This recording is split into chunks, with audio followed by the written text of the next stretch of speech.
Happy Tuesday Challenge. In this week's Tuesday Challenge, I want to test your pronunciation on a really good phrase that's going to basically stress test your pronunciation when you've got multiple plosive sounds coming together at the beginning and the end of words. Okay, so the phrase we're going to say is, it led to a heated debate. It led to a heated debate. It led to a heated debate. So what we've got is led to, two plosives together. Then we've got heated and debate. And when you get heated debate, again, those two D's come together. So basically what happens is when you have these two plosive sounds connecting, especially in quick speech, is you go into the position of plosive 1, airflow pauses, and then you release airflow as you release the next plosive. And for both of these examples, led to and heated debate, the mouth position for both of these sets of plosives is exactly the same. So you're going led to, the position doesn't change, you just pause the airflow, led to, led to, led to, led to, and heated debate.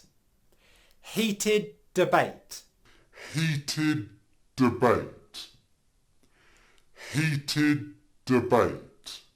Okay, heated debate, if there's a passionate argument in the Houses of Commons between the Conservatives and the Labour Party, you might say there was a heated debate about the policy on this. Okay, or if two friends are arguing over a particular point, you might say there was a heated debate over where they should go for dinner.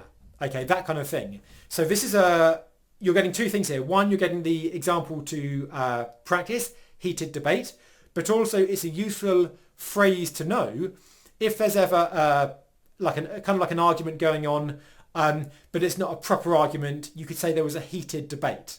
Okay, for example, there was a heated debate between Boris Johnson and Keir Starmer over the policy. Okay, something like that.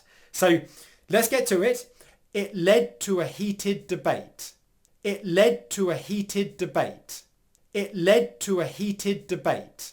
All right. And just be aware that when I'm saying it led to, at no stage am I releasing these plosives at the end of the words like I would if they were at the beginning of words. So I'm not saying it led to a heated debate. I'm not adding in another syllable. That's very important. I'm going into the position and pausing airflow. It led to a heated debate. Get to it. Happy Tuesday Challenge, and I will see you in the comments.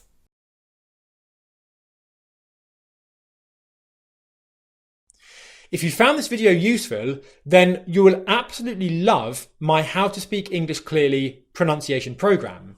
This is one tiny example of the kind of training that we do in the program that's designed to help non-native speakers like you to quickly and effectively discover correct pronunciation from easy to advanced, everything from difficult consonant combinations like we've just looked at here, to weak forms of words, stress, intonation, linking speech, everything you need to know to take your English from whatever level you are now, right up until the level where you're feeling confident, you're speaking clearly, and you feel like you've got the English at the level you need to reach your career goals in English. Okay, so check out the course, you'll absolutely love it.